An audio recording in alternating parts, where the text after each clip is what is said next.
Plein phare, out. Plein phare, out. Plein phare, out. C'est le plein phare out. C'est le plein phare out. Bienvenue à toutes et à tous sur Westrack Radio, ici Lucie au micro, et aujourd'hui on vous embarque pour un voyage tout en mouvement et en énergie, en poésie urbaine. Bienvenue sur le plateau spécial Plein phare out, 3e édition, du 29 mai au 1er juin. Le phare, centre chorégraphique national du Havre Normandie, éclaire la ville avec sa danse vibrante. Plein phare out, c'est 4 jours de spectacles, de performances acrobatiques, d'ateliers, une grande respiration artistique qui va traverser le Havre de part en part, de la plage au quartier Danton, du jardin fluvial à Coquerioville. Et nous, sur Westrack Radio, on vous fait vivre cette édition au plus près, avec des interviews, des focus sur les artistes et bien sûr une programmation musicale qui risque de vous donner un petit peu envie de bouger. On a donc sorti la caravane et on s'est installé à proximité du hangar 0 qui lui aussi va accueillir l'une des performances. Alors sans plus tarder, on va pouvoir accueillir au micro Fouad Boussouf et Gabriel Majou pour introduire ce festival. Bonjour à vous deux, bienvenue sur Westrack. Bonjour. Ça va bien ? Ça va très bien. Oui, un très, peu de très soleil. Bien. Oui, on s'apprête à voir le lancement à 19h. Il y a déjà quelques curieux et curieuses qui sont venus nous demander qu'est-ce qui se passe ici. Alors, Fouad, est-ce que tu peux nous dire ce qui se passe ici ? Qu'est-ce qu'on fait ici aujourd'hui ? Alors, aujourd'hui, il y a 3 spectacles, 3 performances. Il y a les Jardins dansants, qui est une performance avec mes danseurs, autour du mobilier, autour de cette scénographie à ciel ouvert. Ce magnifique paysage qu'on a devant nous. Il y a également la compagnie Retour à Mont avec Vertical de Poche, une création que j'avais déjà invitée il y a une semaine au musée du Quai Branly. Et il y a Yes We Fight de Mylène Duhameau. Donc ces 3 performances très différentes et ça permet au public de voir les différentes esthétiques que j'ai envie de défendre ici au Havre et via le festival Plein phare out. 3e édition, donc sous la production du phare dont tu es à la direction. Alors l'émission, nous, elle débute déjà, mais pour l'instant, les artistes sont encore un peu en filage. C'est les quelques minutes, les quelques petites 30 minutes avant le début du festival. Ça y est, vous êtes prêts pour cette nouvelle édition ? En fait, ça a commencé hier. On était déjà bien prêts, on va dire ça comme ça. Mais c'est surtout un temps dédié aux artistes. Et c'est les artistes qu'on invite qui sont vraiment prêts et ultra motivés. Et hier, on a eu cette première de Dominique Boivin avec Transport exceptionnel sur la plage. Et on a tout de suite vu comment le public réagissait. D'abord, le public était venu très très nombreux.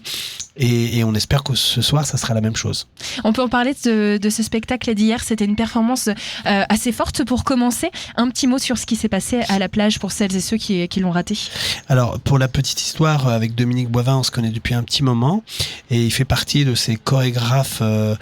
des plus grands chorégraphes français à mon sens, avec son univers, avec sa poésie. Et cette pièce que j'ai vue il y a 15 ans, je crois, qui a joué plus de 1000 fois, pour moi c'était une nécessité de pouvoir la faire connaître au public havrais et normand, d'autant plus que la tournée s'était un peu arrêtée un certain temps, je sais pour X raisons, et elle a repris il y a peu, et j'ai très très vite profité de cette opportunité pour demander à Dominique de venir présenter cette pièce à la plage.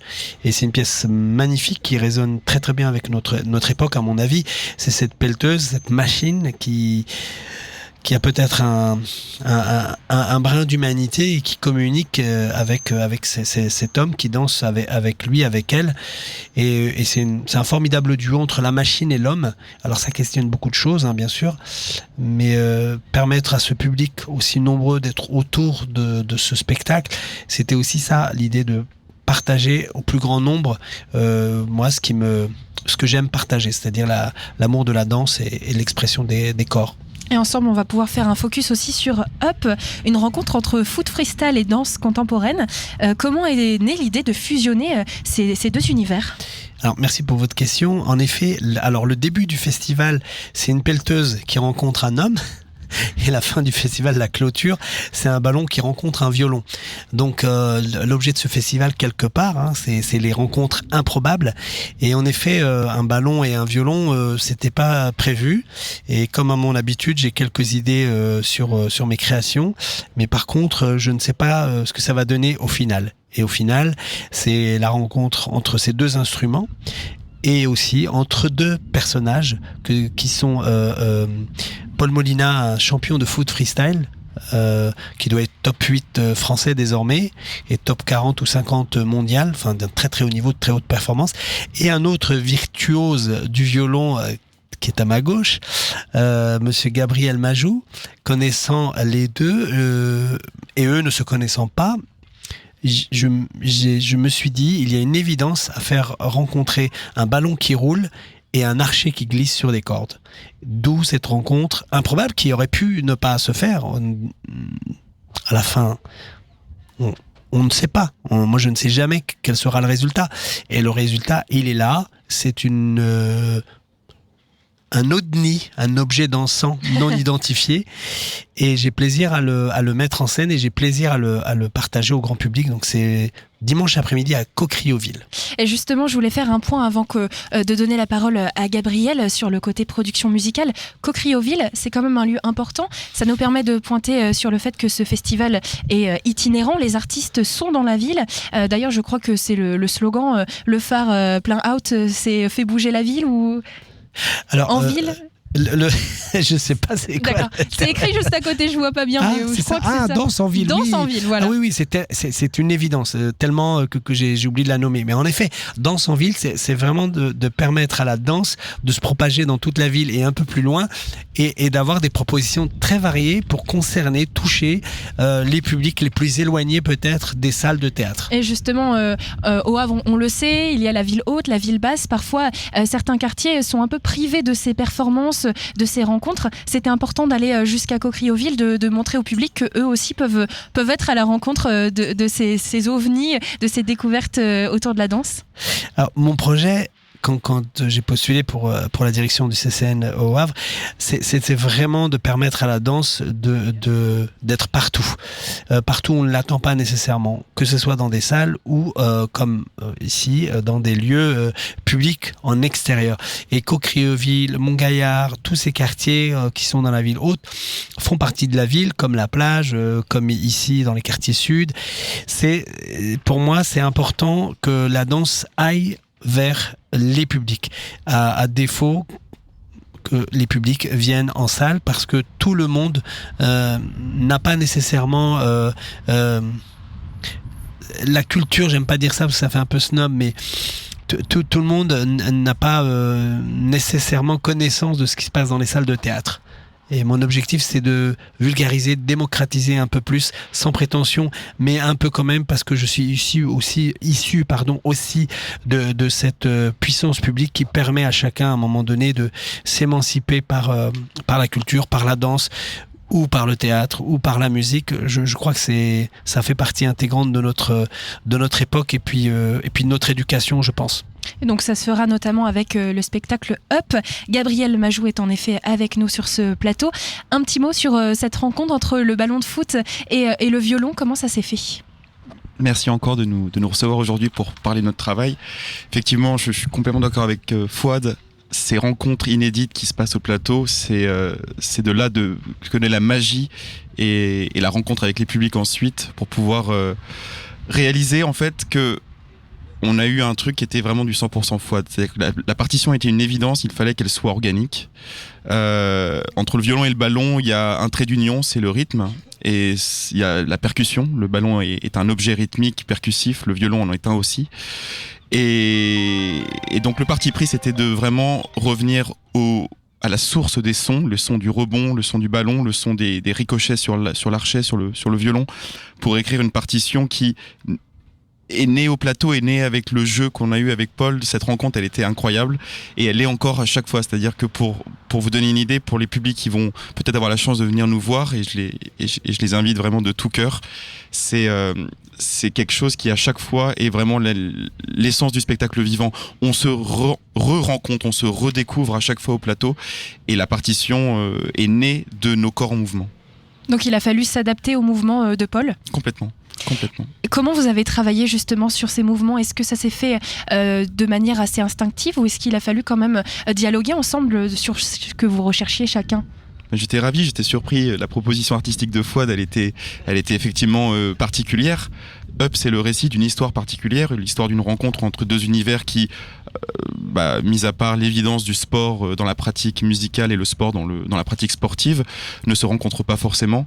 Et il a fallu en fait effectivement repartir juste vraiment simplement deux corps qui se rencontrent avec deux instruments, le ballon et le violon. Mais j'ai suivi aussi les directions de Fouad étaient très simples et en même temps et très floues dans le sens vraiment rencontrez-vous. Il n'y a rien de plus beau et de plus flou et finalement on est toujours amené à avoir des cahiers des charges qui sont de plus en plus précis, de plus en plus exigeants dans la musique et dans les propositions artistiques qui veulent rivaliser d'attrait, de subterfuge. Et alors qu'ici, c'est l'essence même de l'amour, du rythme, du rebond, de la résilience et d'une grande humilité. On est à la fois fan l'un de l'autre et en même temps, on se demande si on est encore capable. Donc c'est tout ça qui est dans cette pièce et c'est une explosion de joie en fait. Et de la rencontre aussi avec les publics qui sont pour certains habitués, pour d'autres non. Le violon est souvent associé à quand même quelque chose de classique dans la culture. Oui. Comment on s'adapte à un contexte contemporain justement pour toucher des publics qui n'ont pas l'habitude ? Eh ben on déconstruit. Voilà. Ça c'est très important, c'est quelque chose qui de plus en plus fait part des conservatoires, fait partie aussi des cursus même les plus classiques. Et cette déconstruction de l'instrument permet au cerveau, dans le sens vraiment la conscience qu'on a de jouer, de sortir d'une partition écrite ou d'un état figé. Voilà. Et ça fait partie, c'est du 100% Fouad aussi. Rien n'est figé et en même temps, à un moment, il y a l'évidence du plateau, il faut y aller. Oui, et puis ce que dit Gabriel avec toute sa grande modestie et son humilité, c'est que c'est possible de jouer du violon de manière différente ou lui donner une autre résonance au public parce que on est en capacité de le maîtriser et parce qu'on peut le jouer dans n'importe quelle position. Et le musicien qu'il est n'est pas juste musicien, non, et puis il est musicien, il est interprète, il est poète, et cette rencontre avec ce ballon qui est incontrôlable, en fait, ça l'oblige. On va pas tout dévoiler, mais lui-même devient footballeur un instant ou tente de devenir footballeur un instant. Et en fait, cette déconstruction passe par peut-être, j'en sais rien, mais la désacralisation de l'instrument. Parce que quelqu'un qui joue merveilleusement bien d'un instrument passe pour un virtuose à tout point de vue, alors qu'il est profondément humain et il est profondément fragile et profondément sensible. Et c'est par ce biais aussi qu'on arrive tous ensemble à aller à la rencontre des publics les plus variés. Et c'est ce qui est intéressant dans la pièce, c'est pas tant la performance ou la virtuosité de l'un et de l'autre, c'est aussi à un moment donné inverser les rôles, inverser les instruments pour justement montrer peut-être l'autre versant et de l'autre, c'est-à-dire le côté plus simple et plus sensible. Et vous allez jouer en plein air à Coqueriville. Est-ce que ça a une influence sur la manière de jouer ? Comment habiter l'espace sonore ? Je dirais que ce qui va changer la manière de jouer, effectivement, c'est une pièce qui va s'inscrire dans un nouvel espace, un nouvel environnement. Et depuis le début, elle avait été pensée parfois pour une boîte noire, donc un plateau fermé, et aussi pour un projet extérieur. C'est une pièce qui vient de la rue, dans un sens où la pratique du football freestyle est une pratique qui généralement se passe à l'extérieur. Et le violon aussi est un instrument qui, depuis même sa tendre enfance historique du classique, a été joué en extérieur et faisait partie du carnaval depuis 400 ans. Donc, c'est une évidence que ça va changer.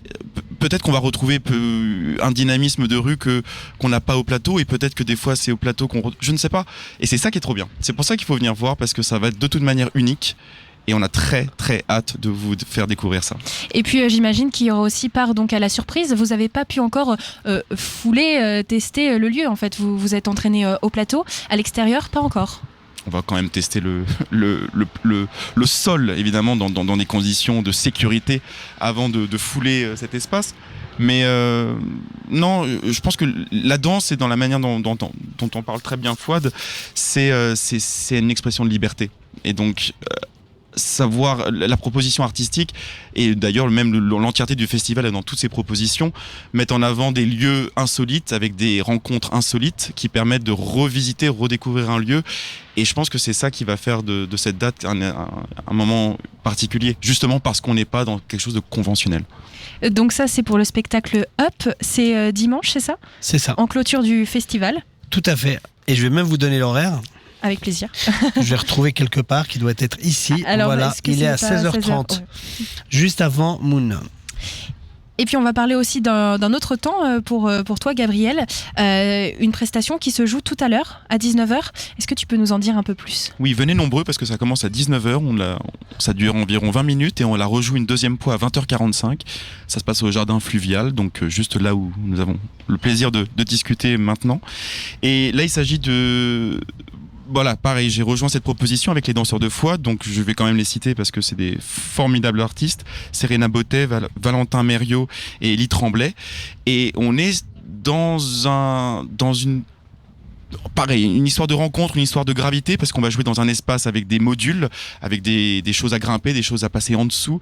Le violon n'a même pas un trait d'union et une interrogation. En fait, est-ce que la musique a besoin de la danse ? Est-ce que la danse a besoin de la musique ? Et finalement, l'évidence d'une redécouverte dans un espace en plein air, avec une sensation de mobilité, parce que c'est une déambulation. Donc on emmène les publics depuis le début d'un point A vers un point B. Donc le principe de la déambulation ici va être probablement magique. Venez à 19h, venez à 20h45. Les deux vont être différentes. Et donc c'est à proximité du Hangar 0 pour celles et ceux qui ne connaissent pas. La déambulation, elle va se faire juste ici, c'est ça, sur ce bout de oui, jardin ? Absolument. Oui. Ça permet aussi aux Havrais et aux Havraises qui ne connaissent peut-être pas encore ce lieu de pouvoir le découvrir avec les artistes. Oui. Et puis encore une fois, ce que je disais au début, c'est que le Havre, c'est une formidable scénographie à ciel ouvert, et à chaque fois on découvre des nouveaux lieux pour la danse, pour l'expression corporelle, et en effet le découvrir sous un angle musical, sous un angle dansé, c'est aussi l'objet de c'est aussi mon projet quelque part.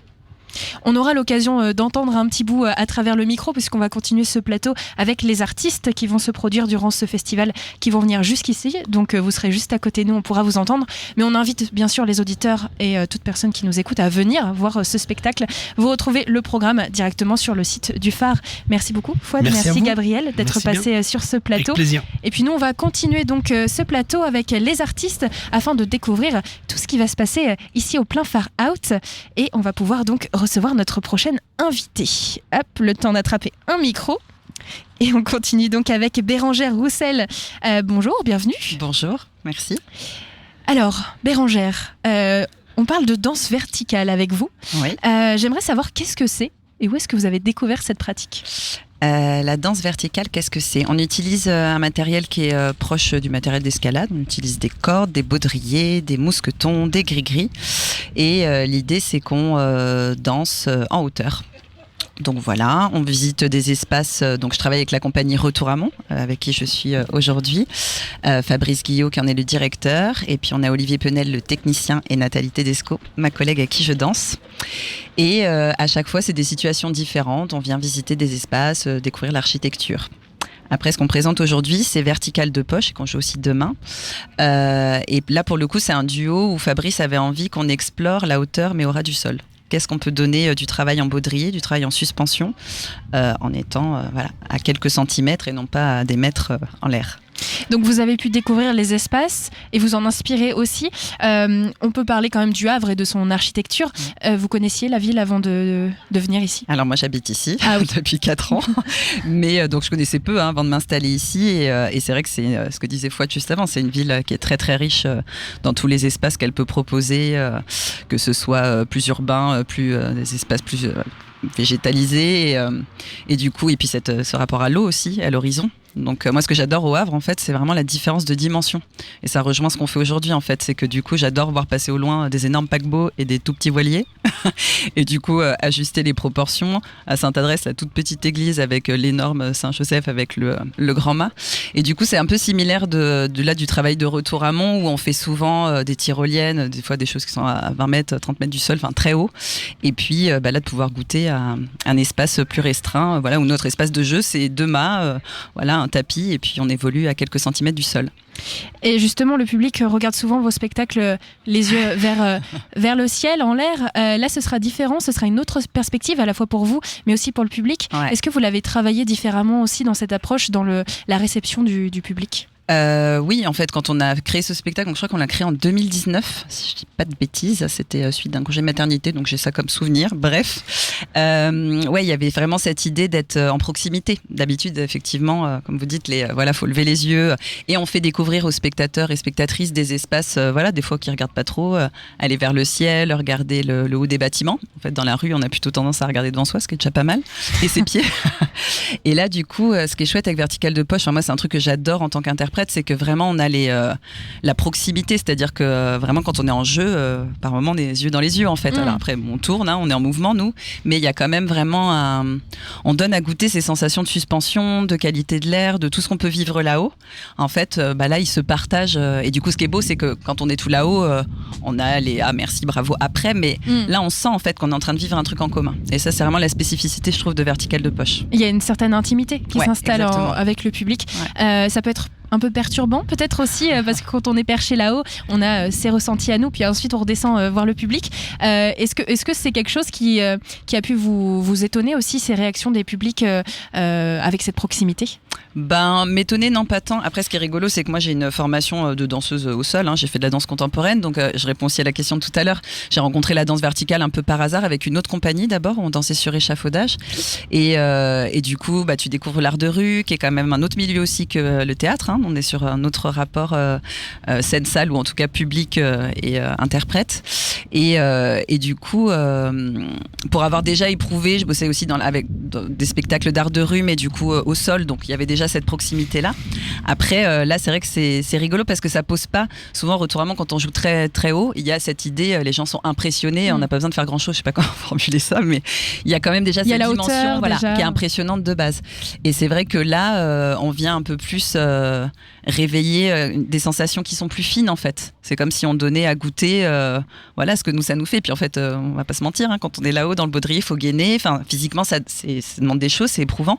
Et du coup là on le partage aussi. C'est-à-dire que nous on est moins moi j'ai dit pendant longtemps je me sentais presque plus protégée à danser en l'air avec pourtant toute la sécurité que ça demande, je veux dire on craint plus quand on est à 20 mètres du sol. Mais il y avait ce rapport en tout cas au public, on est plus distancé, t'es dans une tyrolienne, tout l'espace là-haut il est à toi, rien qu'à toi d'une certaine manière, tu partages le ciel avec les yeux des autres. Là on est effectivement dans un rapport où on donne aussi à voir toutes nos fragilités. Et je crois que c'est vraiment un truc que moi j'adore partager avec Nathalie, où c'est une pièce qu'on a pas mal pratiquée, donc aussi quand tu as une pièce pas mal dans les pattes, ça te permet d'éprouver que le public c'est aussi à chaque fois différent. On a joué au Quai Branly il y a 15 jours du coup, dans le festival Far Out aussi, et il y avait des gradins, donc le public était un petit peu plus loin. Et là c'est vrai qu'aujourd'hui, vu le dispositif, les gens peuvent se mettre vraiment très près. Moi j'adore quand ils sont tout près. Donc un baudrier, la sécurité, vous êtes à 2. Le dispositif justement, est-ce que c'est possible de me le décrire pour la radio, pour que les auditeurs puissent avoir une image en tête, une visualisation? Je vais essayer. Alors du coup, donc c'est Fabrice Guillot, le directeur de la compagnie, qui a imaginé ce dispositif avec Olivier le technicien. Et en fait c'est 2 mâts qui sont donc tenus par des câbles. Et puis on a un tapis au sol. Et en fait nous on s'accroche du coup ce qu'on appelle les cordes, les brins, il y a guindes, il y a plein de noms. D'accord. On s'accroche finalement avec pas beaucoup de hauteur, nos cordes sont pas très longues et voilà, et en fait on joue d'abord, on a toute une partie au sol sur le tapis et puis après c'est l'enjeu de s'accrocher, puis d'être à quelques centimètres du sol et jusqu'à vraiment tourner et un peu s'envoler, donner un petit peu tout ça à goûter. Et puis là en plus c'est beau parce que souvent on avait joué à Saint-Nazaire, on était au bord de la mer, là pareil on est au bord de l'eau, dans un jardin. Moi pareil en jeu, ce que j'adore c'est que tu regardes le ciel, tu vois les bâtiments, tu vois les gens, tu vois les feuilles des arbres, il y a un oiseau qui vole. On partage aussi tout ça.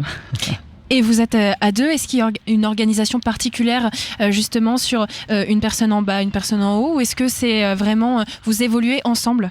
On a une écriture, donc du coup dans l'écriture effectivement on a des temps en commun dans la partition et puis des choses où à un moment donné c'est moi qui reste suspendue et puis Nat a tout un jeu où elle peut aller plutôt dans la verticale, moi je vais être plutôt horizontale parallèle au sol, tenue des abdos, et Nat elle fait plutôt tous les trucs de grimpeuse où elle monte, elle descend sur le mât, donc on a aussi ce jeu entre l'horizontale et la verticale qui est assez chouette.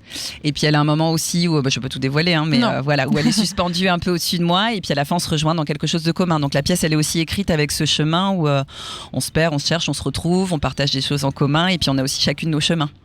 J'ai cru comprendre que les abdos c'était important. Ouais, je le dis parce qu'hier j'ai donné du coup un stage dans le cadre du festival et puis je retrouverai le même groupe dimanche.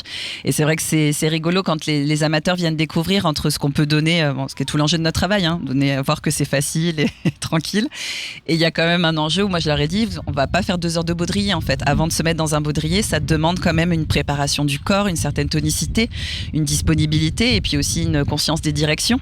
Parce qu'en fait, la gravité fait que voilà, ton corps il se rétracte, les muscles qui te serrent. Donc voilà, donc il y a quand même il y a tout le plaisir de la force et de la légèreté en même temps, en fait. Donc on va pouvoir vous découvrir tout à l'heure au Jardin Fluvial, mais il y avait aussi des stages pour pouvoir nous aussi pratiquer, c'est ça ? Ouais, c'était proposé des groupes amateurs et du coup donc ça a eu lieu hier matin et puis je retrouve le groupe dimanche matin au phare. Donc pour le coup, on a pratiqué en intérieur, ce qui change aussi les repères, on est dans la salle, le studio du phare et donc il y a une 13 à peu près 13 accroches et puis l'idée c'est de goûter la danse suspendue mais pareil il y aura du sol, on peut attraper le sol, on peut s'accrocher, donc découvrir par étapes en fait les hauteurs et puis petit à petit voir si on a envie de monter un peu plus haut, d'utiliser le matériel qu'on a pour décoller un peu plus haut du sol. Et dimanche, je termine, peut-être qu'on essayera, le technicien nous a installé aussi des cordes sur la façade du phare. Donc l'idée c'est peut-être de tenter aussi qu'est-ce que ça fait cette fois-ci d'être dehors en fait. Et ce qui est beaucoup plus nous notre pratique. Donc les spectateurs ont pu eux aussi pratiquer, découvrir. Ouais. Si on n'a pas eu l'occasion de pratiquer, on peut quand même venir découvrir sans problème. Bien sûr. Comment est-ce qu'on pourrait décrire ce moment justement suspendu ? Moi, ça m'intrigue énormément ce moment où on voit en effet ça tourne, on voit l'environnement. Est-ce que c'est une nouvelle visualisation de l'environnement ? Ça nous permet de voir le monde un peu différemment. C'est une petite pause un petit peu dans notre quotidien. Ouais, ce qu'on a souvent comme retour quand on a fini de jouer avec Nathalie, c'est quand même un peu toute cette poésie, toute cette douceur, tout ce que ça vient ouvrir de... je fais ça avec mes doigts et les auditeurs ne peuvent pas le voir, mais quand tu viens un petit peu chercher les petites graines, vraiment les choses très fines. Et du coup, je crois que c'est là où on rentre. On peut être dans des choses plus physiques, plus impressionnantes, plus voilà. Et là, c'est vrai que ça donne à goûter aussi. Moi, je me dis, en gros, ce spectacle, quand tu sens que dans les visages, il y a quelque chose qui est avec nous, qu'on se suit, qu'on vit ensemble le spectacle, en fait. C'est pas juste Nat et moi, mais on est tous tout ensemble. Et puis, c'est de se dire, tiens, si on a le plaisir. Tu vois, là, nous, on parle et puis on sent l'air sur nos joues. Et voilà, c'est juste redonner à goûter tout ce qui se passe là, tout de suite, maintenant, en fait. Et je te dis, un oiseau qui passe, le ciel bleu, quelqu'un qui s'installe. Enfin, voilà, en fait, ça reste vivant, ce qu'on appelle le spectacle vivant. On a beaucoup parlé du public, de leur regard, mais entre vous, justement, toutes les deux, il y a une communication. Vous me dites qu'après le spectacle, vous faites un petit temps, justement, pour dire alors, qu'est-ce qu'on a pu remarquer une fois que vous êtes en haut, une fois que vous êtes dans la prestation, il y a quand même des échanges entre vous, des regards peut-être. Vous arrivez à communiquer avec Nathalie, oui, on est tout du long. En plus, on se connaît bien, on se comprend bien. Donc ça aussi, c'est toute la beauté de la danse, où c'est quand même l'idée que ça passe pas par les mots. Donc ça doit passer effectivement par le regard, des expressions. Ça nous est déjà arrivé d'avoir des surprises, comme un spectacle, on répète beaucoup. En plus, on tourne, donc des fois, on se rate, on s'attrape pas comme prévu. Donc voilà, donc on a tellement l'habitude de travailler ensemble, on a une espèce de communication non verbal, on sait aussi comment on peut se rattraper, quoi qu'il se passe, en fait, on est évidemment alerte l'une à l'autre, quoi. C'est vraiment le principe d'un duo et qui évolue dans la continuité des 25-30 minutes que dure le spectacle, et puis 2 fois en fois. Là, on va jouer 3 fois au Havre, on sait bien que les 3 fois vont être différentes aussi. Donc 3 fois, est-ce qu'on peut rappeler les dates et puis aussi les dates pour le stage dimanche où vous retrouvez le groupe ? Oui, alors donc aujourd'hui on joue à 19h15, donc après Jardin dansant, voilà. Et puis demain on est au pôle à la place Danton, au pôle Simone Veil. Et là on joue 2 fois, à 20h et à 22h. Et puis dimanche, le stage, c'est donc au phare et c'est 10h midi. Et donc à Danton, environnement différent. Ici, au jardin fluvial, il y a un peu d'herbe. Voilà, on est dans la nature. À Danton, c'est complètement une place reconstruite. La modernité. Est-ce que ça change aussi justement ces ressentis dont vous nous parlez ? Ah bah alors il y a un ressenti immédiat qui change. On l'a vu tout de suite en arrivant avec Nat ici, tout à l'heure. On s'est dit on est sur l'herbe. Donc l'herbe, ça fait quand même un sol qui. On a toute une partition en fait au début où on commence au sol avant de s'accrocher. Et c'est vrai que du coup on a beaucoup de choses où on glisse, on s'accroche aux mains, on s'échange de place. Et en fait selon le sol, il y a des endroits où ça glisse beaucoup et puis des endroits où ça glisse moins. On est aussi sensible au soleil. Tout à l'heure, on est arrivé et ça chauffait fort les pieds pour la répétition. Donc, on verra demain à Danton comme on joue un peu plus tard. Et puis, Danton, effectivement, c'est du béton. Donc, ça va être plat sous nous. Donc, ça change. Et puis, évidemment, au niveau du paysage, de l'entourage, voilà, ça change aussi pour nous. Vous avez d'autres projets avec ce spectacle pour la compagnie Retour Amont ? On peut vous trouver à d'autres endroits ? On peut regarder sur le site de la compagnie Retour Amont un peu tout ce qui se passe. On est plusieurs équipes, donc moi je fais ce spectacle-là, j'en fais d'autres, mais selon les projets, on avait fait un projet au Mont-Saint-Michel il y a 2 ans et on était une grosse équipe, donc selon la dimension des projets ça change. Et puis nous, Vertical de Poche, Nat, on se retrouve en septembre au Luxembourg normalement. Voilà.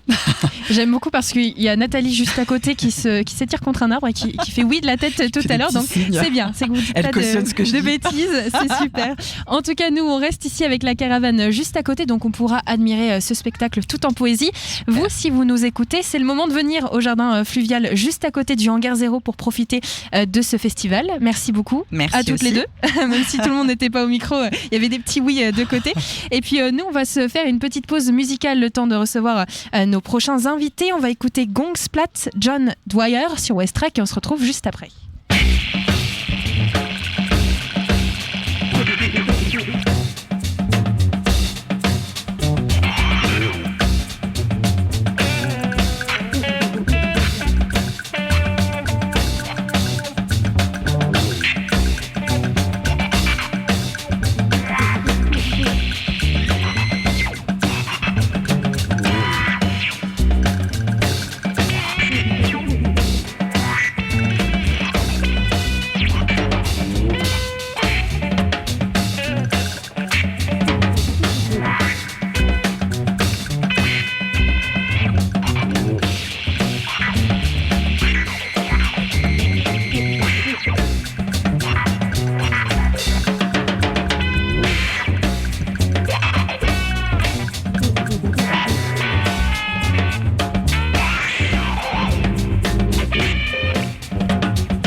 Et vous êtes toujours sur Westrack Radio avec la caravane installée au soleil au niveau du jardin fluvial à proximité du Hangar 0. Et on continue ce plateau pour Plein Phare Out, 3e édition de ce festival, avec les artistes qui viennent nous présenter leur programmation pour ce festival qui a débuté hier et qui se poursuit jusqu'à dimanche. Et j'accueille donc Mylène Duhameau et Félicie Roland de la compagnie Durama. Bonjour à vous.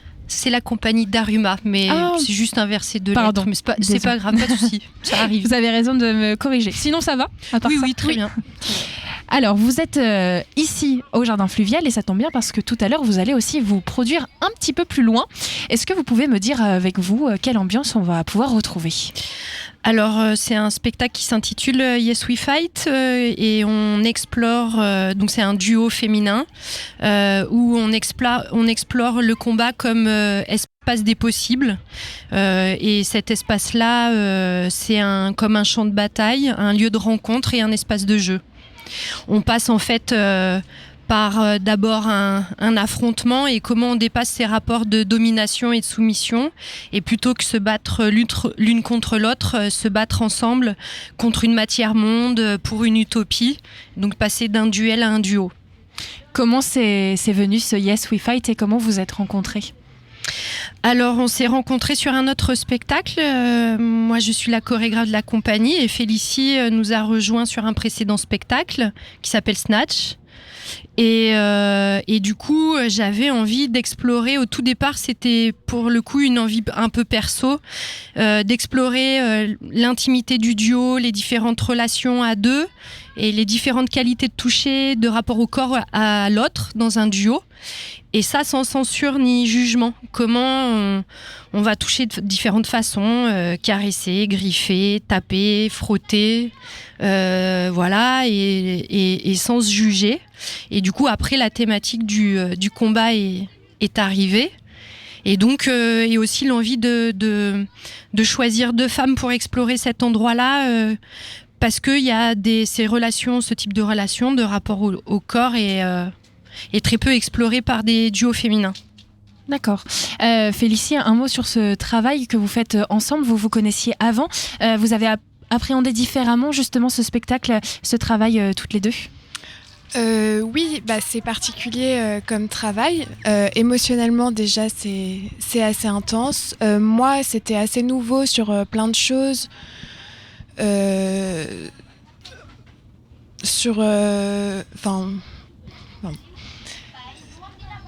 Oui, je sais pas trop comment dire. C'était assez nouveau techniquement sur plein de choses et émotionnellement. Ce travail avec Mylène. Et ça m'intéressait d'aller là-dedans. Peut-être émotionnellement par le thème aussi ?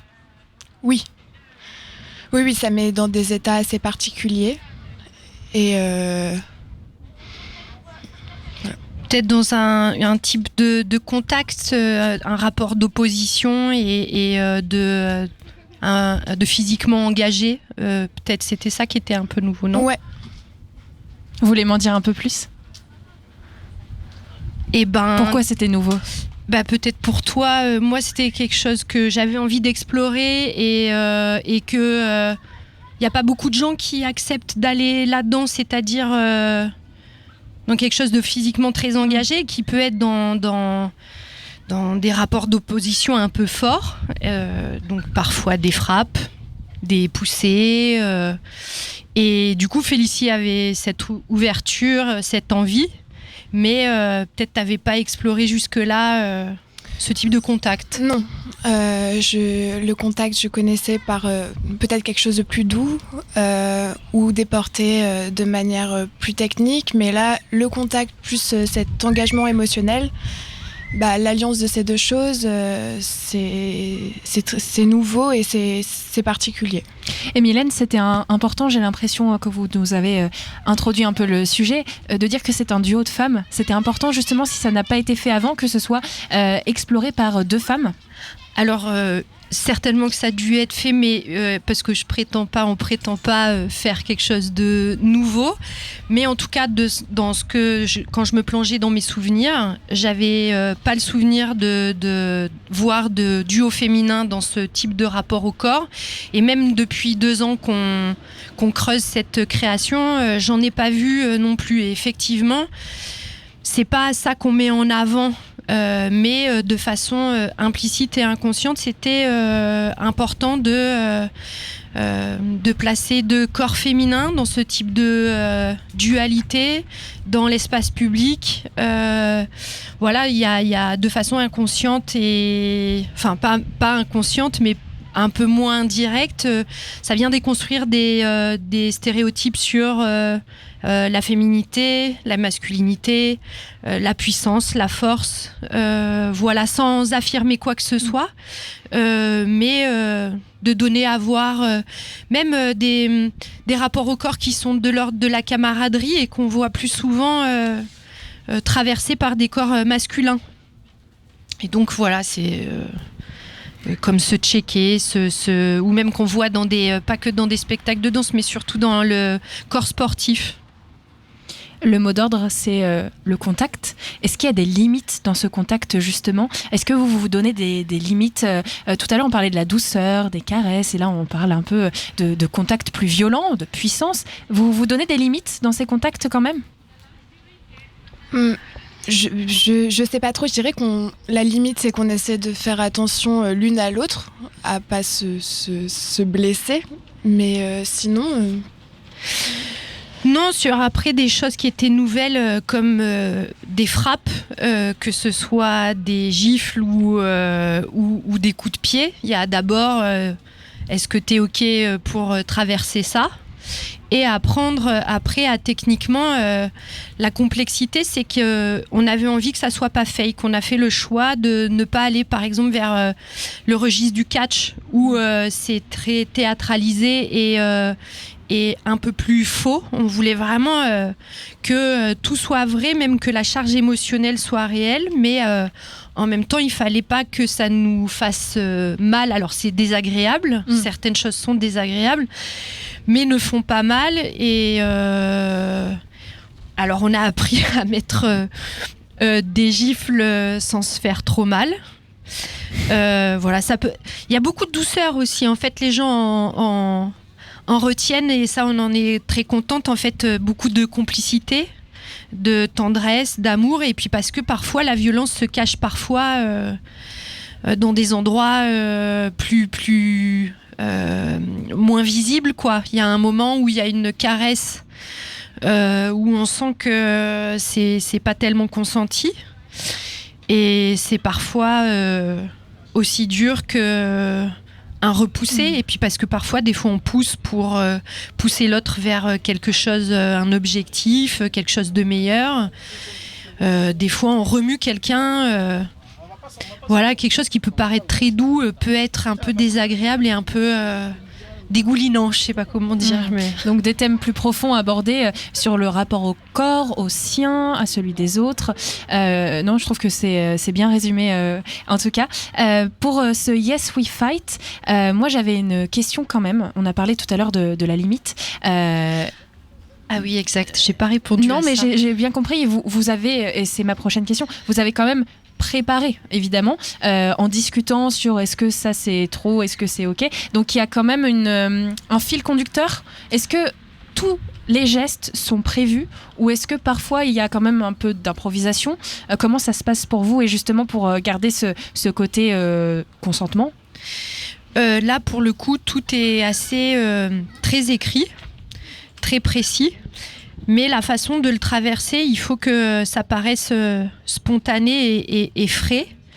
Et à la fois pour justement ne pas se faire mal, et puisque c'est émotionnellement très engagé, on a des choses très très précises pour laisser circuler l'émotion. En fait, moi longtemps j'avais envie de beaucoup improviser pour laisser plus libre, mais parfois en fait d'avoir quelque chose de très écrit, très précis, ça fait naître de la liberté ailleurs.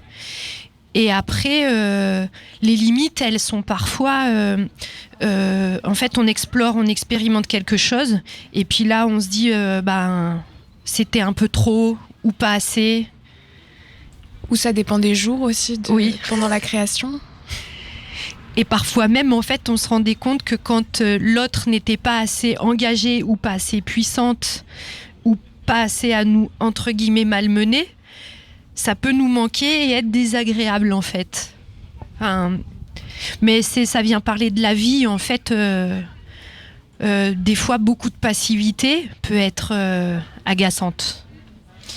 On a beaucoup parlé de l'émotion, mais entre vous deux, ce spectacle, il se partage avec le public qui va venir ici au Jardin Fluvial. Vous avez parfois des retours des personnes. Quelles sont les réactions des personnes, surtout dans l'espace public où là, on est en capacité d'en discuter et vous de me donner le fond de vos réflexions. Les personnes arrivent et découvrent ce spectacle, cet échange entre vous. Il y a des personnes qui sont étonnées. Quelles sont les réactions ? Il y a plein de types de réactions, surtout qu'en plus, je me permets de juste donner à titre indicatif, mais qui est très important. L'espace de jeu, c'est une sorte de ring et le public est disposé tout autour en quadrifrontal et très très proche. Donc il assiste, il est vraiment très très proche à ce qui peut se passer physiquement entre nous.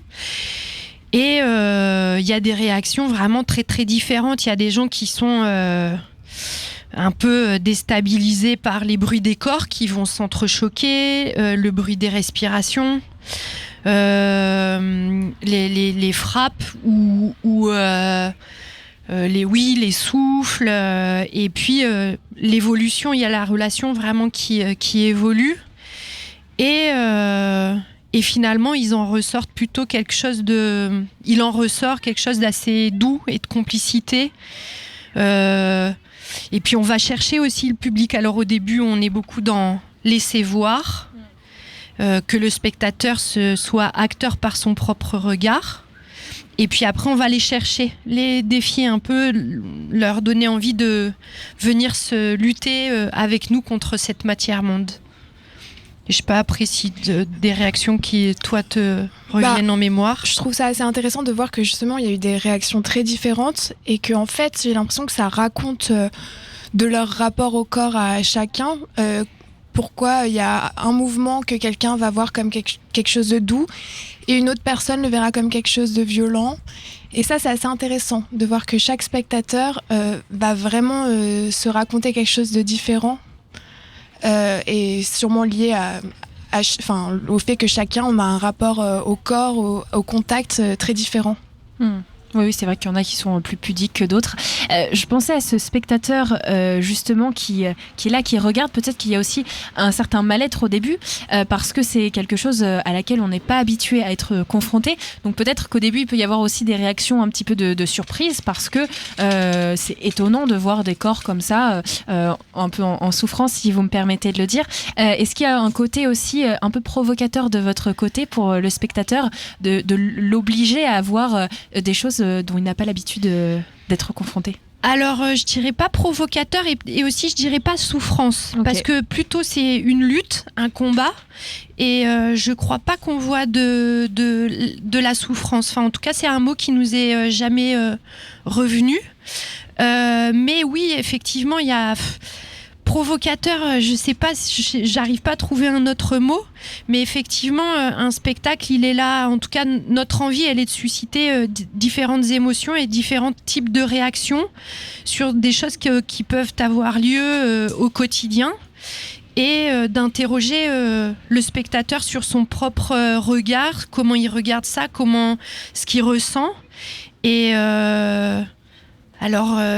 provoquer, je sais pas, je dirais pas ça, mais interloquer peut-être. Oui, forcément, on sait qu'il y a des passages qui viennent un peu, pardon, je fais des choses avec le corps qui en radio ne se voient pas et ne s'entendent pas, mais brusquer un petit peu. Oui, déstabiliser un peu, faire venir les chercher quelque part, quoi. Oui, ouais, c'est ça, c'est comme nous en fait, rendre vivant.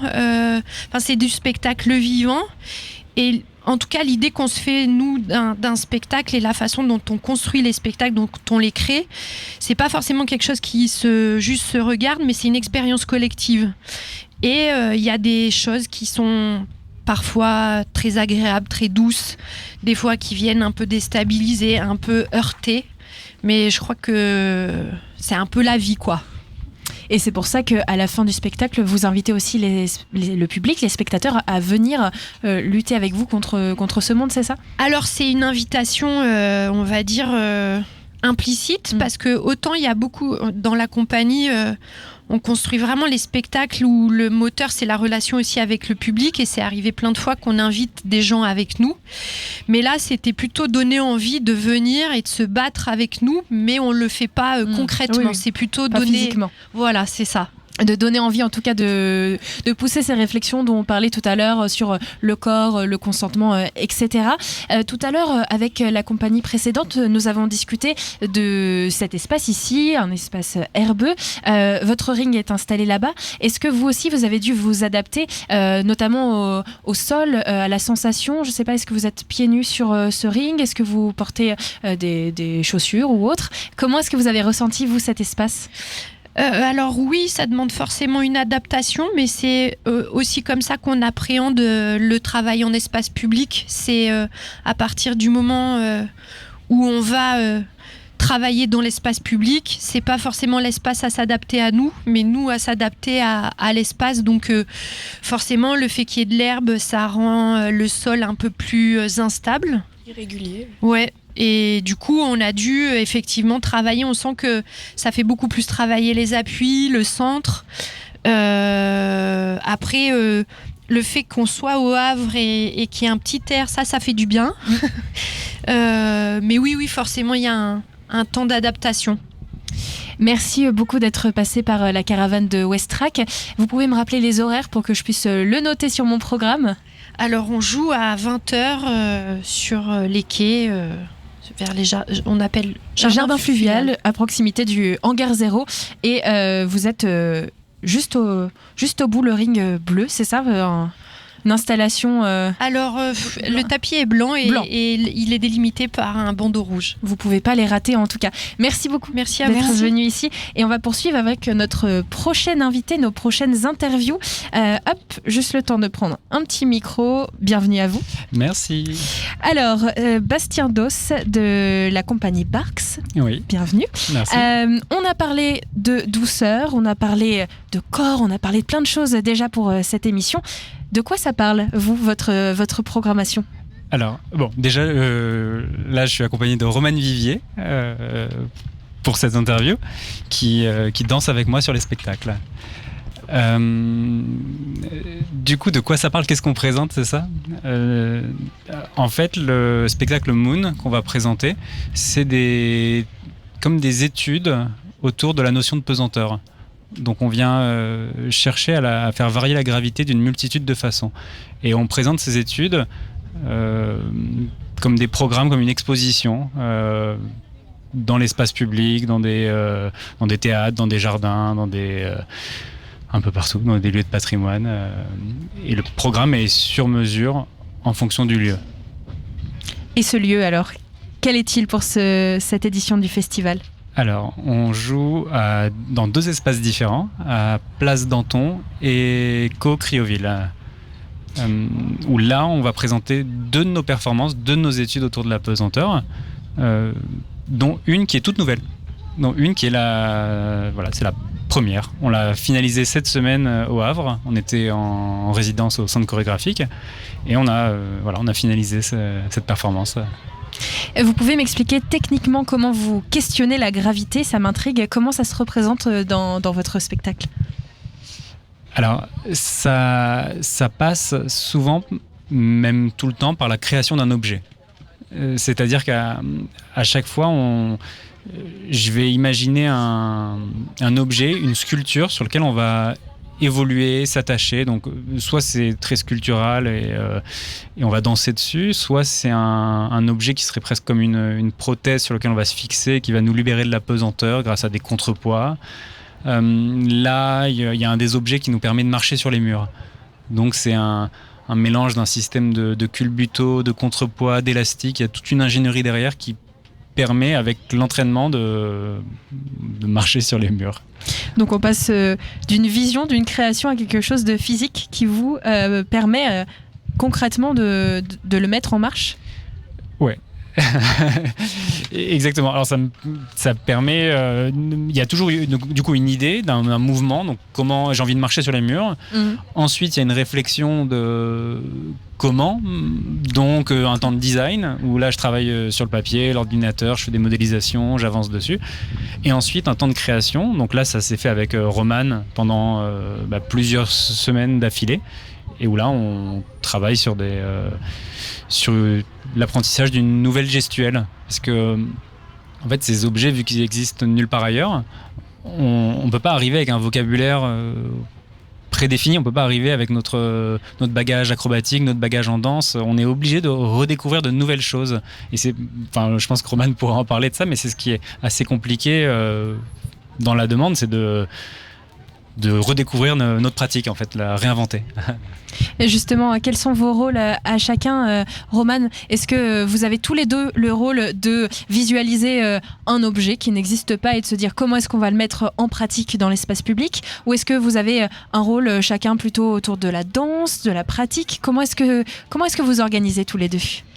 Alors, Bastien, il est directeur de la compagnie, donc du coup, c'est lui qui imagine les structures, c'est lui qui apporte son idée. Aussi, c'est lui, mais avec des constructeurs, du coup, qui vont réaliser l'idée de Bastien, on va dire. Et ensuite, quand on reçoit la structure, Bastien m'appelle et d'autres interprètes aussi pour certaines structures. Et ensemble, on va chercher des solutions aussi, parce que des fois, la structure, elle arrive et en fait, elle ne correspond pas vraiment à ce qu'on avait imaginé. Donc là, il faut trouver des solutions, trouver des mécanismes. Aussi, avec notre corps, comment est-ce qu'on s'adapte ? Parce que des fois, on imagine des choses, mais en fait, elles ne sont pas du tout réalisables. Et à l'inverse, des fois, on trouve un mouvement ou une narration ou une dramaturgie qui va, en fait, on s'était pas douté qu'elle pourrait être là avec cet objet. Donc il y a parfois des défis techniques entre ce qui est dans la tête et ce qui en sort, mais en tout cas vous arrivez toujours à le transformer grâce à votre travail d'équipe. Est-ce qu'il y a parfois des idées où vous avez décidé finalement de vous dire non, là c'est trop fou, c'est pas possible, ou rien n'est assez fou? Alors oui, il y a quelques idées où j'ai une conscience de nos capacités de production. Et disons que j'ai un immense note, j'ai une centaine de notes iPhone et autres, ou de projets que je hiérarchise. Quand est-ce que je pourrais les faire, quand est-ce que j'espère pouvoir les faire, pouvoir les financer. Donc il y a des choses complètement folles, mais je sais qu'on a des limites. Déjà, là, ce qu'on fait actuellement, on donne beaucoup on se donne à fond pour réussir à faire fonctionner tout ça. Et on est déjà content. Et concrètement, combien de temps est-ce que ça prend entre l'idée et l'arrivée à la compagnie de dire aux interprètes allez, on teste, et puis ensuite ça se passe bien et vous pouvez ainsi monter un spectacle? Parfois, est-ce que ça prend plus de temps aussi, le temps de dompter un petit peu l'objet, de comprendre son fonctionnement? Oui, c'est différent en fonction de chaque objet. Donc là, la machine pour marcher sur les murs, elle, c'est 2 ans et demi, 3 ans de travail. Il y a des objets, ça va plutôt être 1 an. Donc c'est en fait variable en fonction de la performance, comme disait Romane, des contraintes techniques. Donc parfois il y a des contraintes techniques où on peut les gommer grâce au corps, grâce aux gestes. Et parfois il y a des contraintes techniques, on peut pas les gommer, on est obligé de retourner à l'atelier et de retravailler la structure, de modifier certaines choses, parfois même de la refaire, ça arrive. Et parfois ça arrive qu'une structure ne fonctionne pas du tout. Et on est obligé soit de passer à autre chose, soit de tout réimaginer. Donc c'est aussi des choses qui arrivent dans le processus créatif, de se dire que des petits échecs peuvent arriver, c'est ok. J'imagine que c'est quand même une petite frustration quand même quand on a imaginé quelque chose et que le résultat ne permet pas, en tout cas physiquement, de proposer quelque chose. Il y a une certaine frustration. Ah oui, complètement, c'est horrible. C'est hyper dur. J'aime l'idée de me dire que c'est ok que ça ne réussisse pas. Mais à vivre, c'est dur. J'imagine. En tout cas, 2 spectacles à proposer ici au Plein Phare Out, dans 2 lieux différents, ce qui me permet d'amener quand même une question. Vous me parlez du côté technique, du fait qu'il faut maîtriser. Ça, vous le faites, j'imagine, en amont. Une fois sur place, est-ce que ça arrive parfois que la réalisation ne soit pas ce que vous aviez imaginé ou même espéré? Ça arrive que ce soit différent? Alors, différent, oui, parce que des fois, on parle de contraintes au niveau, par exemple, du sol. Parce que comme on travaille avec des structures, on a quand même besoin que le sol soit assez plat. Donc, on a des personnes aussi en technique avec nous qui nous aident à trouver le bon aplat. Et après, il y a aussi, comme on joue beaucoup dehors, les contraintes météo. Donc ça nous est déjà arrivé de ne pas pouvoir jouer parce qu'il avait plu. Après, en général, on essaie toujours de maintenir jusqu'au dernier moment la performance. Donc on va bâcher, débâcher dès qu'il y a un petit rayon de soleil. Et souvent, le public est assez soutenant. Enfin, il nous soutient, ils attendent sous la pluie. Voilà, ils sont très... Oui, et après, il y a certaines pièces qui sont très écrites, avec une chorégraphie très précise, et d'autres, on a quelques espaces de liberté. Donc, s'il y a un avion qui passe ou un train, on peut le regarder. En fait, l'idée de se dire qu'on joue dans un espace et qu'on peut profiter de cet espace, qu'on peut le vivre en fait. Ne pas forcément juste installer une pièce qu'on joue, mais on pourrait l'installer aussi dans un théâtre, ça ne changerait rien. Là, on joue, mais on accepte qu'on est en train de jouer dans un espace où il se passe des choses. Et donc, c'est profiter du petit rayon de soleil qui va arriver. Donc, on ralentit un moment. Profiter, voilà, ça arrive. Il y a des oiseaux, un train qui passe. Et ça, c'est assez chouette quand on joue à l'extérieur. Donc ça, c'est la partie chouette. Parfois, on a aussi une personne qui arrive sur scène. Ça arrive aussi quand on joue à l'extérieur. Côté météo, on est au Havre, mais heureusement, le week-end s'annonce ensoleillé, donc il n'y aura pas de problème. Pour les 2 lieux que vous allez investir, est-ce que vous avez réfléchi différemment votre pratique pour vous adapter justement à Coqueriville, Place Danton, qui sont 2 lieux totalement différents? On a fait un repérage avec le directeur technique du Havre, du centre chorégraphique. On a fait un repérage en photo pour voir si ça pouvait fonctionner et quel lieu se prêtait le mieux aux objets. Donc ça s'est fait vraiment à distance. Et là, en début de semaine, avec Roman, on est allé voir l'espace pour s'en imprégner un peu en amont, vérifier donc comme disait Roman, le niveau, est-ce que l'espace au sol est bien plat, est-ce que les murs sur lesquels on va marcher ils sont intéressants, est-ce qu'ils fonctionnent. Donc on allait voir tout ça. On sait qu'il faudra adapter un peu, on sait que ça va être il y aura des répétitions à faire, mais comme à chaque fois en fait, vu que c'est pas une boîte noire, c'est un espace contraint par plein d'autres choses, on doit le travailler à chaque fois. C'est obligé. Et pour ces 2 dates au Havre, vous allez présenter un spectacle différent, un objet différent pour chacune de ces représentations? Non, on présente 2 objets les 2 jours, les mêmes. Donc la machine pour marcher sur les murs et le pantographe. Alors qu'est-ce que c'est? Vous pouvez m'en dire plus? Alors la machine pour marcher sur les murs, donc comme a expliqué Bastien, c'est une forme de balancier où l'idée au départ était de marcher sur les murs, mais elle permet plein d'autres choses. Et le pantographe. Tu veux que j'explique? Il est un peu plus complexe à expliquer, mais c'est basé sur le mécanisme de pantographe, qui est un mécanisme pliant et dépliant, qui se déplie sur environ 8 mètres de diamètre. Et donc Roman vient s'accrocher d'un côté, Roman et Alvaro Valdés, qui est un autre acrobate de la compagnie. De l'autre côté, il y a des contrepoids. Et il réalise une chorégraphie autour de ça, autour de cette maîtrise de l'équilibre en fait. Il faut toujours trouver un point d'équilibre, un point de suspension et Roman et Alvaro passent 15 minutes à chercher ça de d'une multiple manière. Et ce mécanisme précisément de pantographe permet du coup une chorégraphie qui prend un espace assez multiple, vu que ça peut se plier. Ça prend pas seulement un cercle de 8 mètres de diamètre, mais ça prend un peu tout l'espace autour, ça prend un volume en fait plutôt. Et j'imagine que ça fait partie du jeu aussi, une fois l'objet créé, de réfléchir à son nom.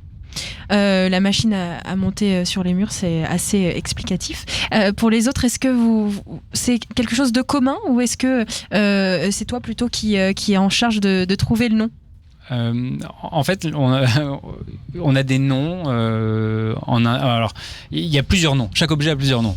On a les objets, on a les noms que je leur donne. Parfois, c'est les études numéro 1. Okay. Étude numéro 2, étude numéro 3. Donc vraiment d'une manière hyper cartésienne, hyper concrète.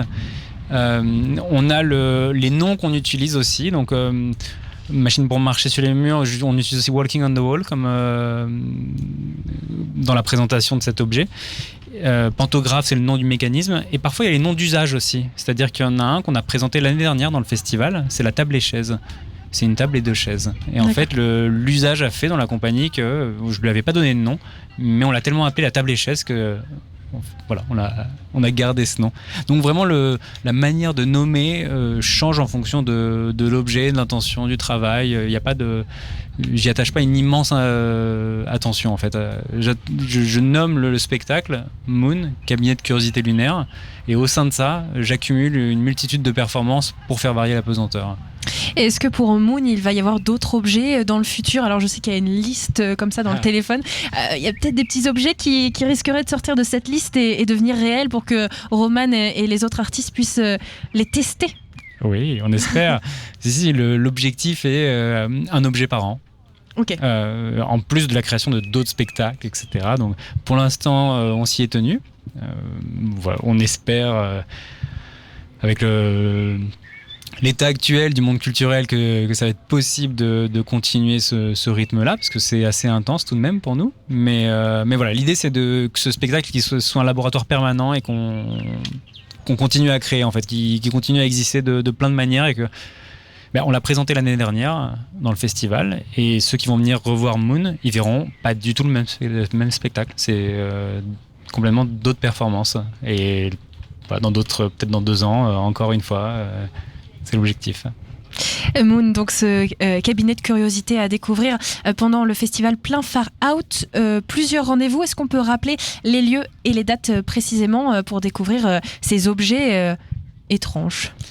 Oui, alors le samedi 31 mai à Place Danton, on va jouer Moon à 21h. Ça dure environ 30 petites minutes.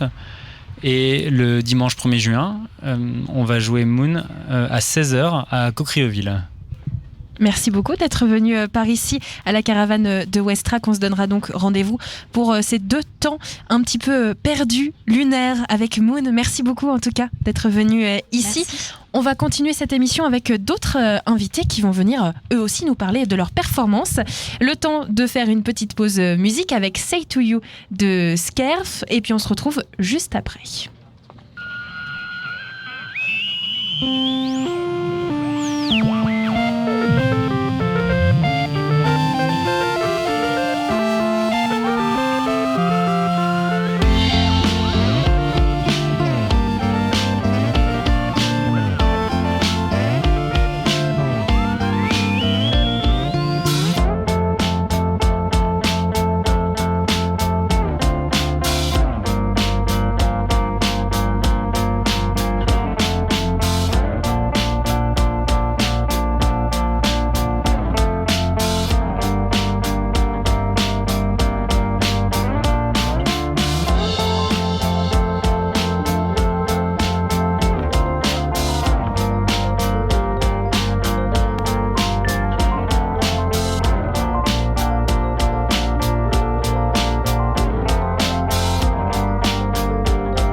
Petit moment douceur sur Westrack, on est bien là, on est au jardin fluvial à proximité du hangar 0 et on est avec Jade Lava qui est artiste associée du phare parce que je vous le rappelle, nous sommes en direct pour préparer ce plein phare out. Ça a déjà commencé hier, ça va continuer tout à l'heure d'ailleurs juste à côté de nous et puis on est rejoint par les artistes qui vont se produire tout au long de ce week-end.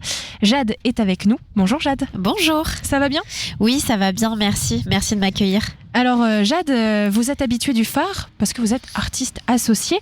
Qu'est-ce que ça signifie quand on est artiste associé du phare ? Qu'est-ce que ça veut dire ? Alors déjà, le fait d'être artiste associé, en fait, c'est un élan en tant que chorégraphe. Moi, je suis donc chorégraphe émergente. La compagnie, elle a été montée en 2017 et donc du coup, ça apporte en fait une structuration financière donc dans la production de la compagnie, mais également la diffusion. Ça me permet d'avoir cette maison un peu soutien qui me permet de développer plusieurs projets sur le territoire du Havre et donc de m'ancrer ici. Plusieurs projets à la maison et puis parfois dehors aussi parce que quand le phare sort, vous sortez aussi. Alors qu'est-ce que vous proposez comme création sur ce plein phare out ? Alors donc du coup sur le plein phare out, c'est une création qui est conçue vraiment juste pour plein phare out et donc c'est le projet Invisible qui est avec des lycéens du lycée François 1er et donc c'est une création qui est de la danse contemporaine mais assez hybride et on se questionne sur ensemble qu'est-ce que ça veut dire d'être visible ou invisible au sein d'un collectif mais aussi de la société. Et ce festival est itinérant avec différents rendez-vous dans les quartiers du Havre. Où est-ce que vous allez présenter vous votre proposition ? Alors nous, donc on jouera le 31 mai, donc c'est-à-dire demain à 18h30 au Portique.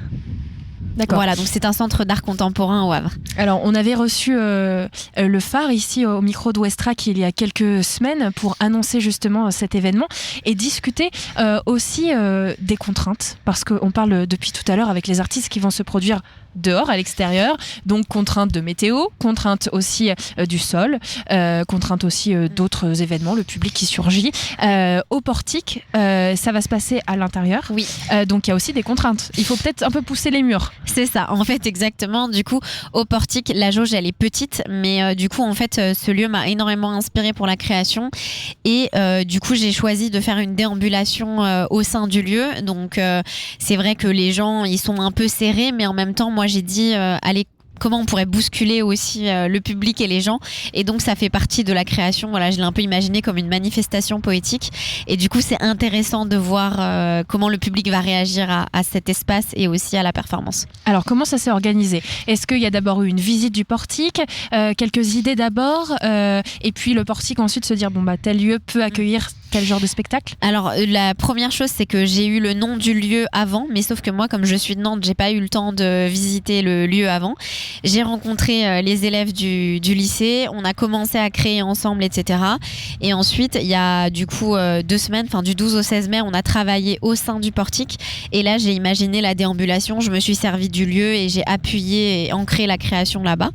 Mais voilà, je ne l'ai pas su en amont. C'est-à-dire que voilà, ça a été du one-shot, quoi. Et c'était quand même court, en 2 semaines, rencontrer les élèves, travailler avec eux. Comment vous avez organisé ce travail avec ces jeunes ? Et du coup, en fait, la première semaine, c'était 3 jours seulement. Et donc ça a été la rencontre, les faire rentrer dans la matière corporelle parce que voilà, j'ai un travail qui est très physique, une exigence précise de qualité de corps, etc. Et je voulais que eux, ils incarnent en fait vraiment les mots, les gestes qu'ils ont envie de dire par rapport à cette société qui leur convient ou pas, etc.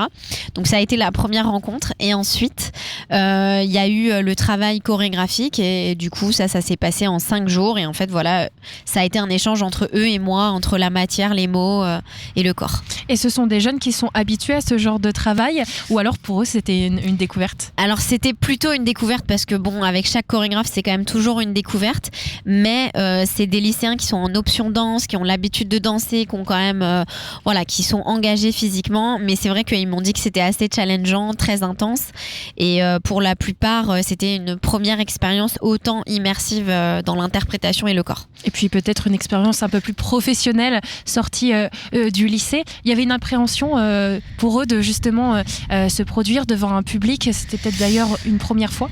Alors non, parce qu'ils ont l'habitude avec leur professeure Corinne, elle organise énormément de choses, elle est super et donc du coup voilà, ils ont l'habitude d'être challengés par la scène.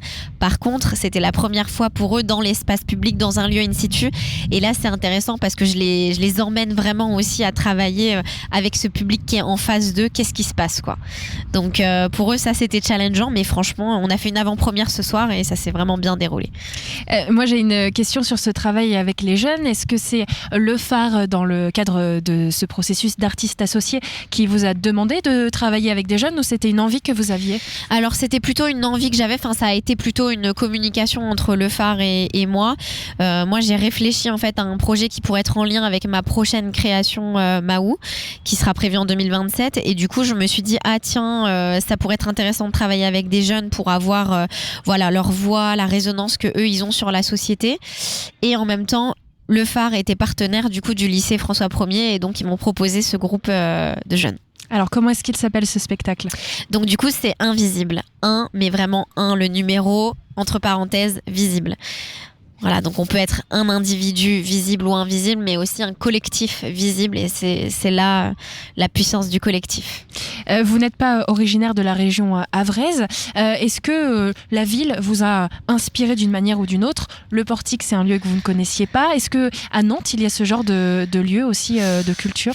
Oui, alors à Nantes, c'est aussi une ville qui est quand même très culturelle. Il y a des petits liens dans le sens où Nantes, il y a l'eau, c'est très culturel, ça bouge, il y a de la jeunesse, donc voilà, ça c'est quelque chose qui est plutôt en résonance. Après du coup le Havre, je trouve qu'il y a un lieu très béton et un peu underground, malgré le fait que c'est aussi très ouvert et il y a des espaces verts, et du coup je trouvais ça intéressant. En tout cas le lieu il m'a vraiment inspiré pour aller dans le brut et l'urgence de ces jeunes. En tant qu'artiste associé du phare, vous avez pu participer à d'autres éditions du plein phare, peut-être ou d'autres éditions. Qu'est-ce que vous attendez pour cette édition 2025? Eh bien, du coup, pour l'édition de Plein Phare In, nous, on jouera avec ma pièce Potomitan, qui est actuellement en diffusion. Donc, c'est un trio. Donc, ça, on jouera en novembre. Et après, du coup, le Plein Phare In de l'année dernière, on a aussi, du coup, joué mes pièces Racine et Empatheia. Et donc, du coup, j'attends juste de rencontrer le public havrais, de continuer à développer les projets sur le territoire et rencontrer les personnes. Et quelles autres perspectives avec cette association, avec le phare, à part ces festivals, d'autres rencontres, d'autres possibilités?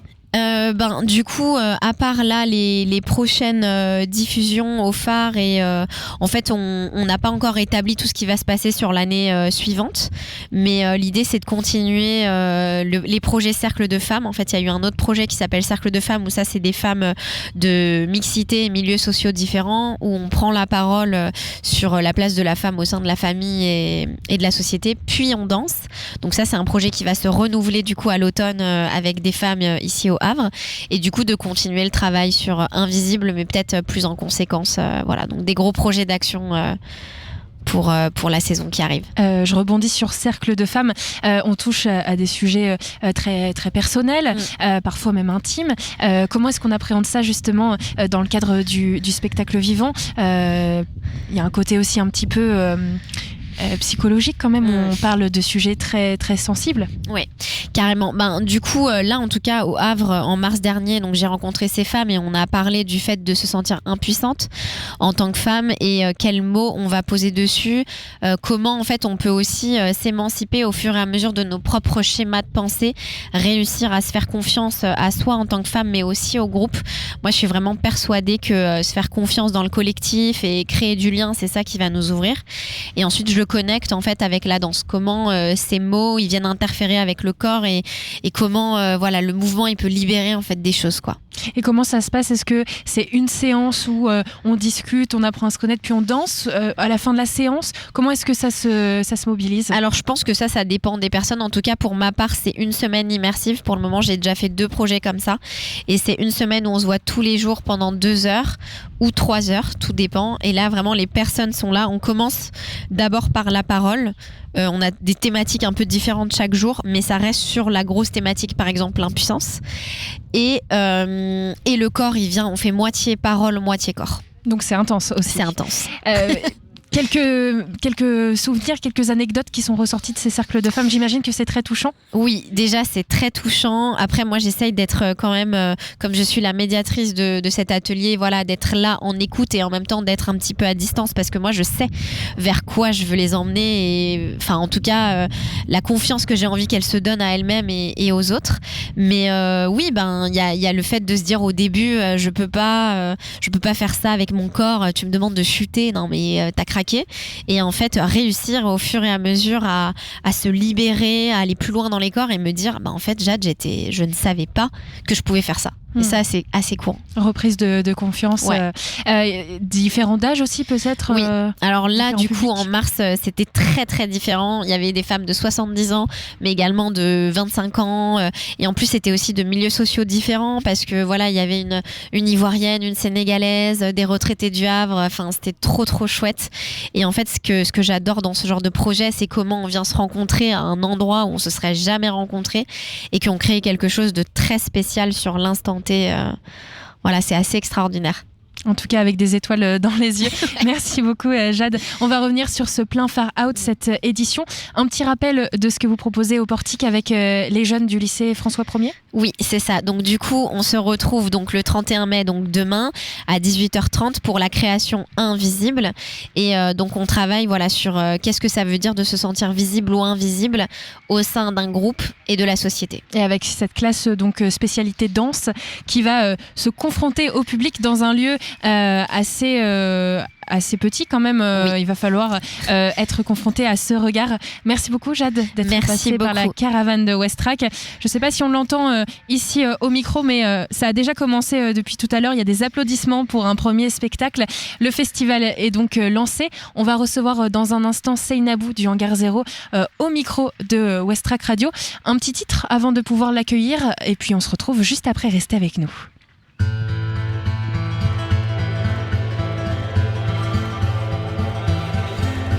Some sight I must have been, a makeshift slingshot in my hand, one fist wrapped in a blood-red band, when the magpie called my name. At first, well, he just shyly approached, accepting morsels from my hand. But soon shadows crossed the hinterland, and the magpie called my name.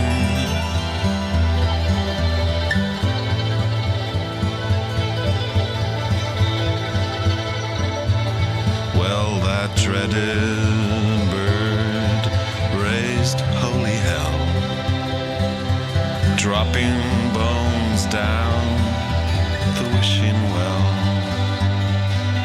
I tried to shoot it down from its perch, but the magpie just called my name. One part color of forest at night, one part color of virgin snow. Magpie, magpie on the sill, if only you would take flight.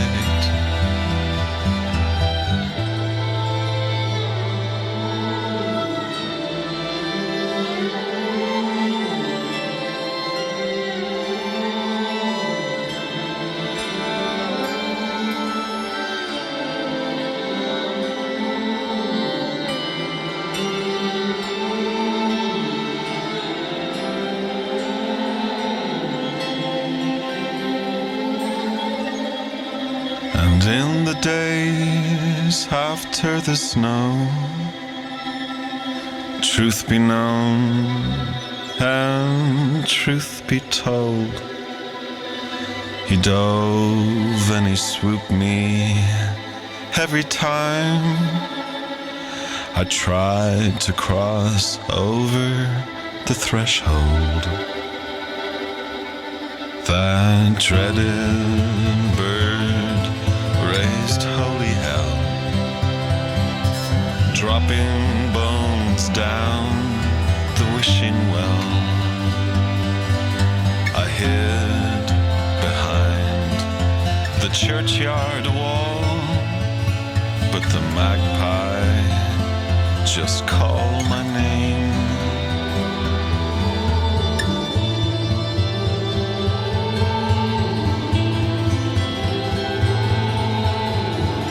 Well, finally, and as if by chance, and who can know the ways of chance, that dreaded bird, well, he just took flight. No more magpie to call my name. So I took myself to a carefree bed, smiling to myself at what could not have been. And just before I drifted away, the magpie called my name, called my name.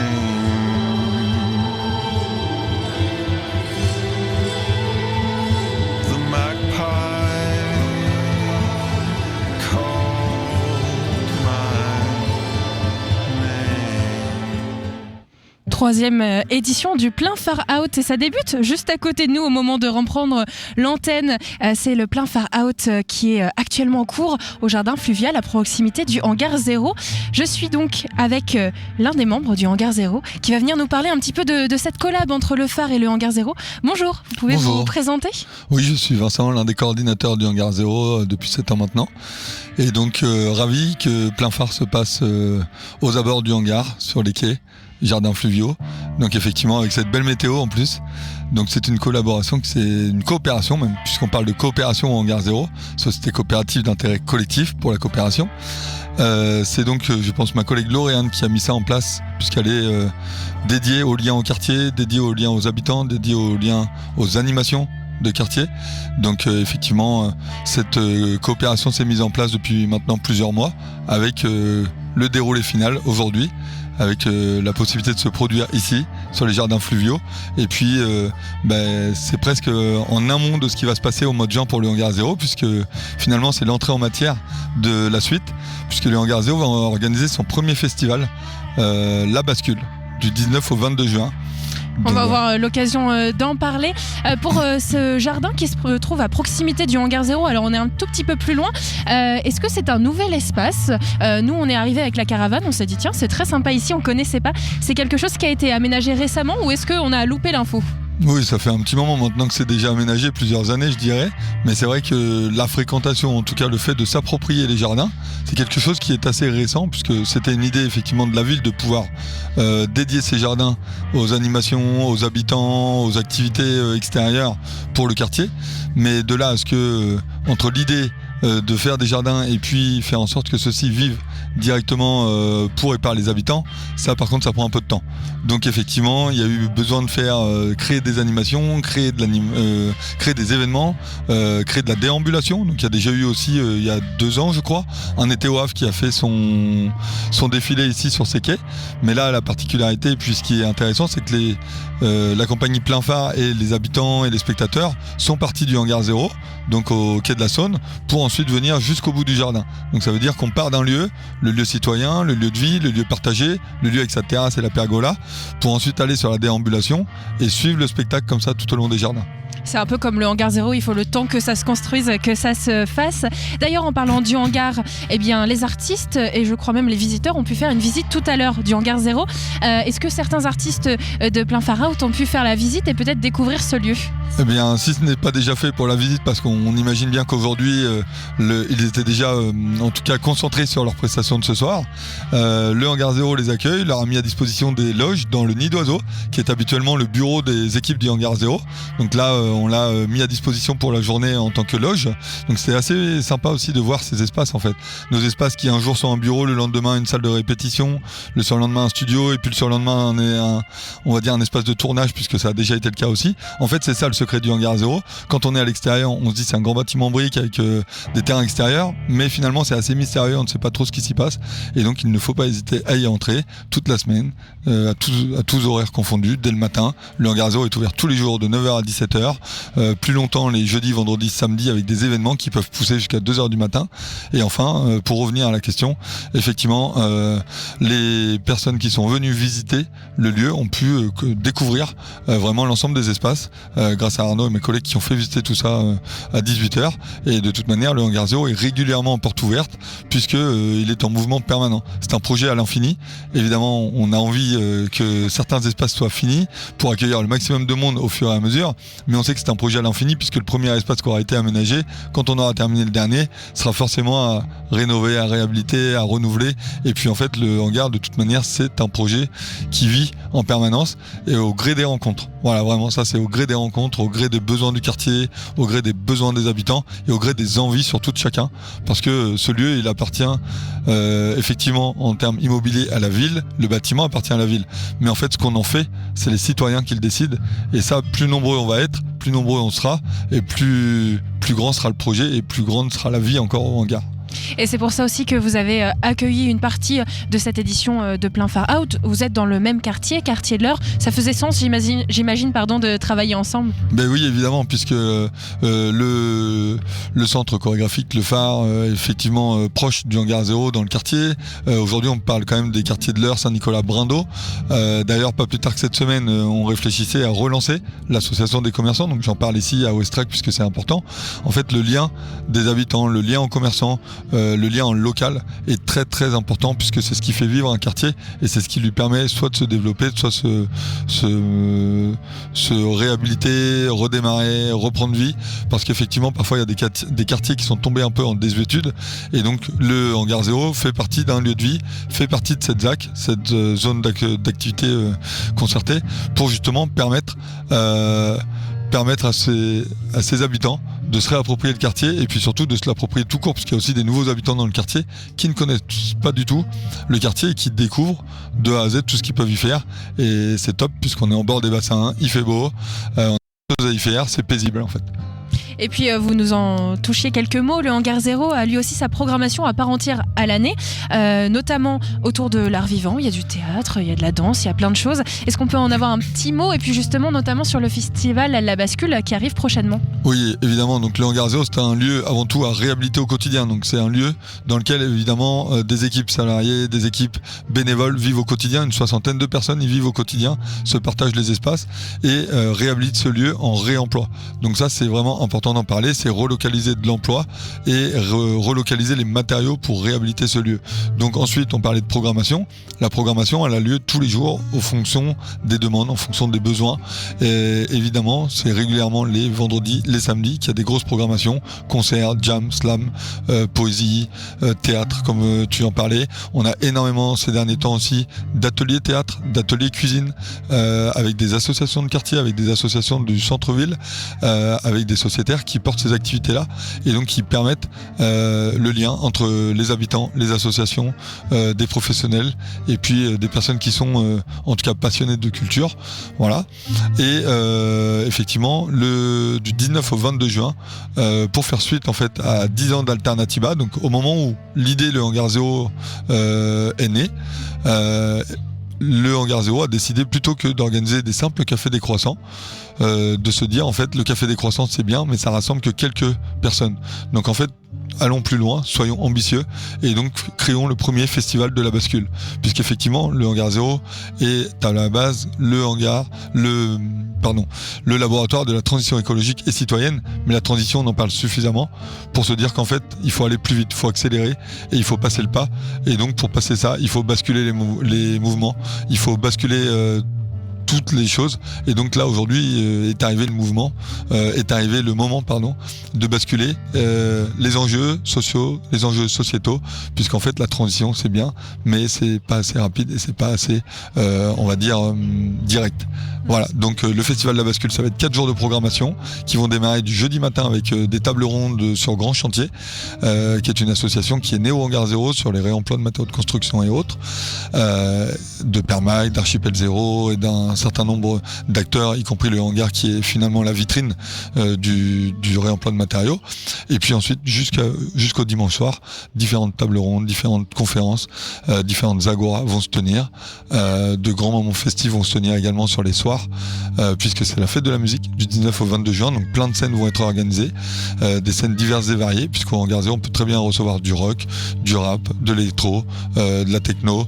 On reçoit vraiment tout type de population, tout type de spectateurs, tout type de festoyeurs, on va les appeler, de fêtards, puisqu'on aime bien ça aussi, raisonnablement, mais bon, quand on est en fête, on boit des bières, locales, voilà, tout type de public. Je fais pas la promotion de l'alcool, on a aussi beaucoup de jus de fruits locaux, et donc sur cette bascule, l'idée c'est de faire ensemble, de cuisiner ensemble, d'avoir des ateliers de transition, des ateliers de transmission, des ateliers de cuisine à l'extérieur, des ateliers ludiques, des ateliers pédagogiques, et surtout de faire découvrir qu'est-ce que la bascule sociétale, environnementale.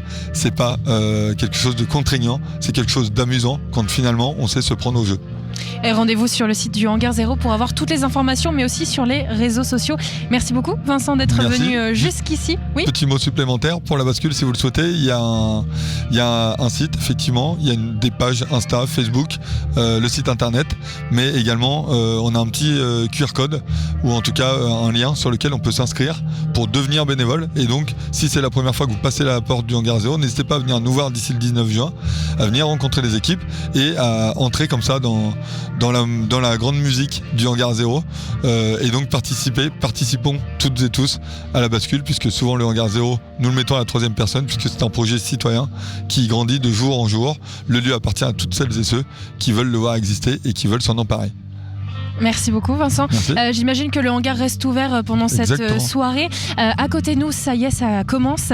2 artistes sont en train de commencer à voltiger, à tourner. On va donc vous laisser profiter de cette soirée, de cette vue ici au jardin fluvial pour la 3e édition du Plein Phare Out. Merci d'avoir été avec nous sur Westrack Radio. Un grand merci aux phares pour leur accueil. Et puis on va pouvoir se quitter en musique comme toujours. Je vous souhaite une très bonne soirée, une très bonne édition de ce 3e festival. Well, the Sage, Running from Time, pour une bonne soirée sur Westrack. Merci.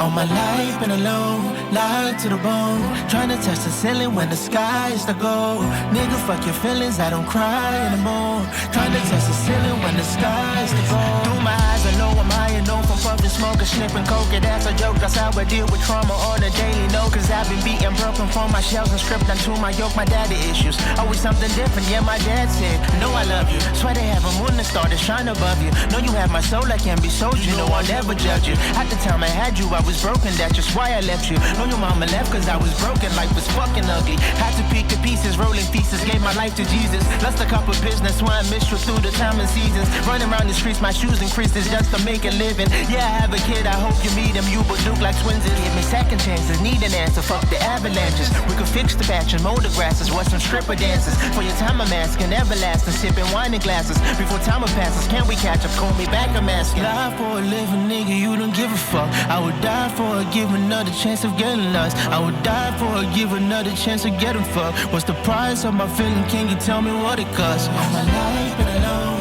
lied to the bone, trying to touch the ceiling when the sky is the goal. Nigga, fuck your feelings, I don't cry anymore. Trying to touch the ceiling when the sky is the goal. My life been alone, lied to the bone, trying to touch the ceiling when the sky is the goal. Nigga, fuck your feelings, I don't cry anymore. Trying to touch the ceiling when the sky's the goal. 20 years of being alone, 20 years I'm fucking grown. 20 years right by the phone, hoping you call me when I'm home. 20 years, many tears, not a fear, don't think you care, you disappear. So insincere, fuck your career, hoping you hear.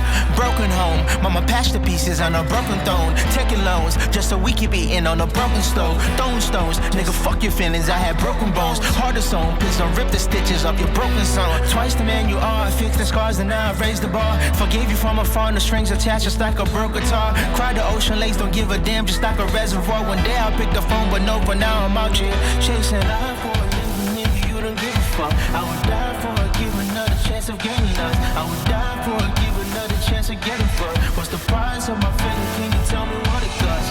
Die for a living nigga, you don't give a fuck. I would die for a give another chance of getting lost. I would die for a give another chance of getting fucked. What's the price of my feeling, can you tell me what it costs? All my life been alone, lying to the bone. Trying to touch the ceiling when the sky's the goal.